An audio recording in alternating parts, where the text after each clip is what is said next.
الحمد لله العلي العظيم العزيز الكريم الغفور الرحيم ذي العرش المجيد والصلاة والسلام على عبده ورسوله محمد الصادق الأمين وعلى آله وأصحابه ومن تبعهم بإحسان إلى يوم الدين. أما بعد، يقول الله سبحانه وتعالى: فأقم وجهك للدين حنيفا فطرة الله التي فطر الناس عليها لا تبديل لخلق الله ذلك الدين القيم ولكن أكثر الناس لا يعلمون منيبين إليه واتقوه وأقيموا الصلاة ولا تكونوا من المشركين من الذين فرقوا دينهم وكانوا شيعا كل حزب بما لديهم فرحون. Allah Ta'ala said, so direct yourself towards the true religion, inclining towards pure monotheism, the fitrah of Allah that He created all of the people upon. There should be no change in the religion of Allah. That's the correct religion, but most of the people, they do not know. Keep turning in repentance to Him and have taqwa of Him, and establish prayer, and do not be of the mushriks, the polytheists, those who divided their religion and have become sects, every faction rejoicing in what it has. These few verses in Surah Ar-Rum, Ibadallah al-Kiram, Sheikh Abdul Razak al-Badr, he said that these noble verses in this chapter, they mention 6 matters in just these few verses that if implemented and actualized in the best manner, it will unite the ranks and unite the Muslims. For in these verses, Ibadallah, Allah forbids from disunity that came from those before us, like the Jews and Christians. And it describes the qualities which will prevent that disunity and preserve unity and order. And the first of them, Allah Ta'ala said, فَأَقِمْ وَجْهَكَ لِلدِّينِ حَنِيفًا. Allah said, so direct yourself towards the true religion, inclining to pure monotheism, Hanif. And that is to surrender to the command of Allah Ta'ala and His Messenger Sallallahu Alaihi Wasallam, to submit to it and to comply. And this is from the reasons which have brought us together today, Insha'Allah Ta'ala. Understanding what Allah Ta'ala wants from His creation and submitting to it and surrendering one's whole self to that. Each person doing this brings the bond of unity upon one way and upon one deen. Number 2, gaining knowledge from the book and sunnah. Because Allah Ta'ala said, وَلَكِنَّ أَكْثَرَ النَّاسِ لَا يَعْلَمُونَ. Allah said, but most of mankind, they do not know. So one of the reasons which causes disunity and division, it's ignorance of the religion of Allah and the absence of knowledge and insight. Therefore, what brings unity is gaining knowledge of the book of Allah and the sunnah of the Messenger Sallallahu Alaihi Wasallam. The source and spring for knowledge is the book and sunnah. And a person that's ignorant of the Quran and sunnah does not know how to apply what it is that will bring unity. For this reason, you find many of the sources of conflict and division in various countries and in various cities and in various communities. It originates from the ignorant ones among them who do not know the book and sunnah. So we stress upon our brothers and sisters the implementation of the seeking of knowledge of the book and sunnah, for indeed this is from those reasons that brings unity, and the opposite of that, it brings disunity, which is ignorance of this religion. Number 3, returning back to Allah and to the truth after a person errs. Allah Ta'ala said, Munibina ilayh, Munibina ilayh, turning back to Him in repentance. So from the reasons of unity is for those who have erred, who have made mistakes, is to return to the truth, proven in the book of Allah and the sunnah of His Messenger Sallallahu Alaihi Wasallam. If a person does wrong, they humble themselves and they return back to Allah. So no matter how astray a person could be, even if they were upon shirk with Allah, the door is open to come back to the truth, to return back to Allah and to repent. So in reality, it's not where you're from, ibadallah. It's about where you're at, and it's about where you will end up. In a narration from Sahal ibn Sa'ad, he said that the Messenger sallallahu alayhi wa sallam, he said, إِنَّ الْعَبْدِ لَيَعْمَلُ عَمَلَ أَهْلِ النَّارِ وَإِنَّهُ مِنْ أَهْلِ الْجَنَّةِ وَيَعْمَلُ عَمَلَ أَهْلِ الْجَنَّةِ وَإِنَّهُ مِنْ أَهْلِ النَّارِ وَإِنَّمَا الْأَعْمَالُ بِالْخَوَاتِيمِ Rawahul Bukhari. The Messenger sallallahu alayhi wa sallam, he said in the context of a man who appeared to be fighting courageously and bravely in war, the thought of it is that this man was going to have a good end. However, at the end he was injured. And so he took a sword and he committed suicide and killed himself. So his conclusion was a bad one, although what was apparent from his actions throughout was that he was a person of goodness. And so our beloved Prophet sallallahu alaihi wasallam, he said in this context, he said sallallahu alaihi wasallam that a man does the deeds of the people of the fire, while in fact he's one of the people of paradise. And he may do the deeds of the people of paradise, while in fact he belongs to the people of the fire. And indeed the rewards of the deeds are decided by the last actions that they do. So we learn from this ibadallah that you should always be involved in doing good at any time of the day. That will ensure that your last deeds are good. So if you slip, then you rush immediately back to Allah subhanahu wa ta'ala.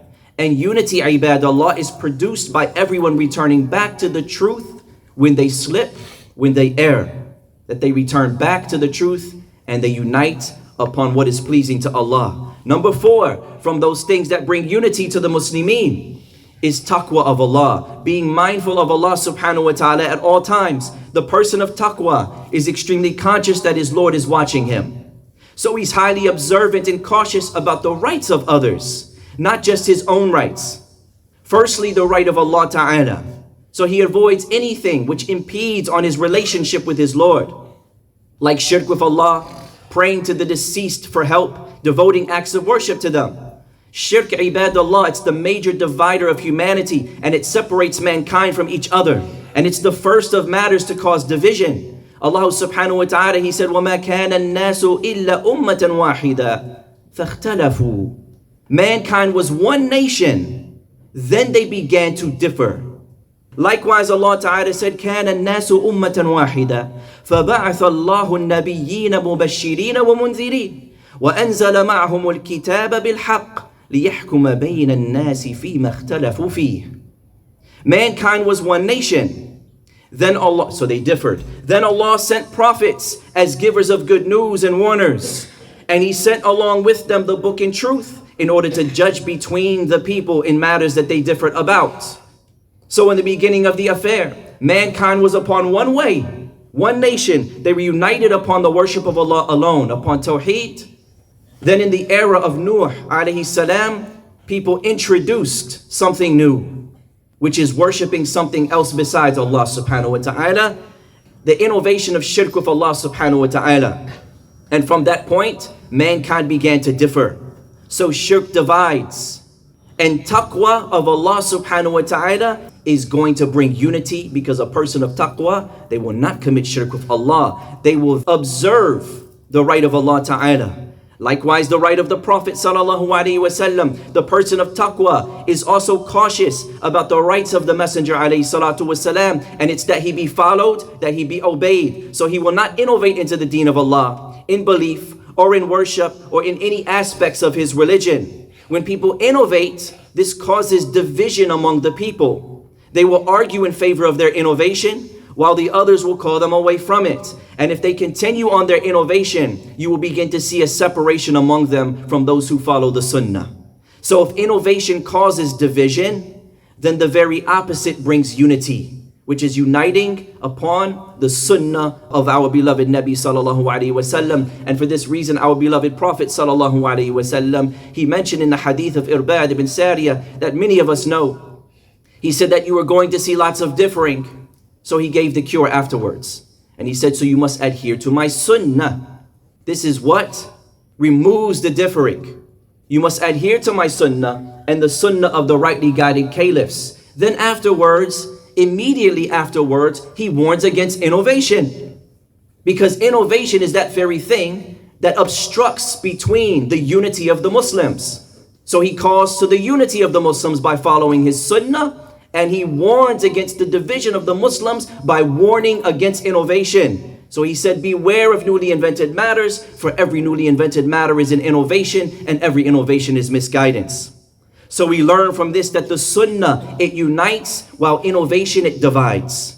And the person that has taqwa of Allah subhanahu wa ta'ala, he is someone who is going to strive to give the messenger of Allah sallallahu alayhi wa sallam his right, which is that he follows, that he obeys, that he does not innovate. Likewise, the right of the people. Taqwa is what pushes the servant to be dutiful to their parents and not backtalk them. Taqwa, it drives a wife to be dutiful to her husband and not betray him. Taqwa, it pushes a husband to care for his wife and not demean her. The Muslim of taqwa, he does not slander his brother or sister. They do not backbite others wrongfully, nor do they harbor envy against each other. All of this causes disunity, and so taqwa, it stops disunity, it puts an end to disunity. Therefore, ibadallah, taqwa goes a long way and is a necessary element for uniting the people. And for this reason, Allah Ta'ala, He ordered the people to have taqwa. Number 5, from those things that cause unity among the Muslimin is establishing the prayer. For the men in congregation, قال الله سبحانه وتعالى وأقيموا الصلاة وآتوا الزكاة واركعوا مع الراكعين. Allah Ta'ala said, establish the prayer, give zakah, and bow down along with the people who bow down to Allah. قال ابن كثير أي وكونوا مع المؤمنين في أحسن أعمالهم ومن أخص وأكمله الصلاة. وقد استدل كثير من العلماء بهذه الآية على وجوب الجماعة. Ibn Kathir mentions that this verse is referring to, it means to accompany the believers in their performance of the best of deeds. Join with the believers in performing the best of deeds, and from the most excellent and complete of those deeds is the prayer. Many scholars, they use this verse to show the obligation of praying in congregation for the men. So you will find in the hearts of the Muslims a closeness to those they pray with, even if they don't know them well. They come together for a common purpose, the greatest purpose, which is to worship Allah, and they do it together. This is from the greatest of means to unity. And the one who does not join the people for the prayer, there will be distance between them in their hearts, even if they live close to them or are right next to them. If they don't join together in establishing the prayer, there is distance and separation and a sense of estrangement between them and others. Likewise, the women, they should establish their prayers on time and call the people of the home to establish the prayer as well, such as the children who are of age and those they're responsible for. This creates togetherness and having a sense of closeness and the building of a bond like no other, the establishment of prayer. The daughters of age, they must know that when their mothers call them to pray, that this is a call to unity in the home. Those who turn away from the prayer in its respective and prescribed time, whether they realize it or not, they are creating a recipe for division. Division which is brewing inside of their own home. So the prayer, ibadallah, it unifies the hearts and it brings the Muslims together and it strengthens them. Establishing the prayer. And for the men in particular, that they pray in jama'ah, in congregation. We ask our Lord subhanahu wa ta'ala to bless us to fulfill these causes for unity. أقول ما تسمعون وأستغفر الله لي ولكم ولكافة المسلمين من كل ذنب فاستغفروه إنه هو الغفور. الحمد لله رب العالمين والصلاة والسلام على نبينا محمد وعلى آله وصحبه. The last of those causes that are found in Surah Ar-Rum, in these few verses, is avoiding shirk and preserving one's tawheed. Allah Ta'ala said, وَلَا تَكُونُوا مِنَ الْمُشْرِكِينَ. Don't be among the polytheists. Shirk, it's the greatest divider of humanity, as we mentioned.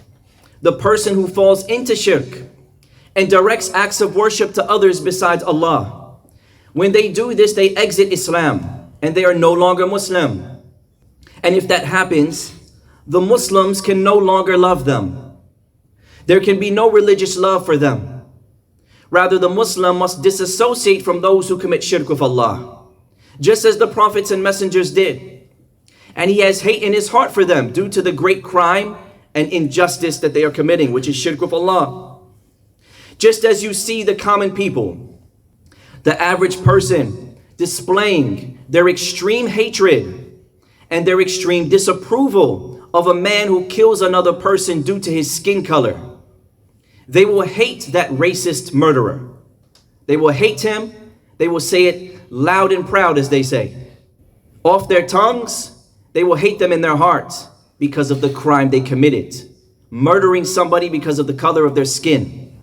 All the more so when the crime and injustice is directed toward Allah, the creator of all things, which is shirk with Allah. For injustice with Allah Ta'ala is much more grave than injustice against the creation. And shirk, it is the greatest of injustice. As Luqman said to his son, Ya bunay la tushrik billah, inna shirka la dhulmun azim. My son, don't commit shirk with Allah. It is a grave injustice. It is the greatest injustice. So the Muslim hates the person who commits shirk with Allah, a type of hate which does not lead to oppression or terrorism. While on the other hand, ibadallah, the Muslim, he loves the person who worships Allah alone without partners.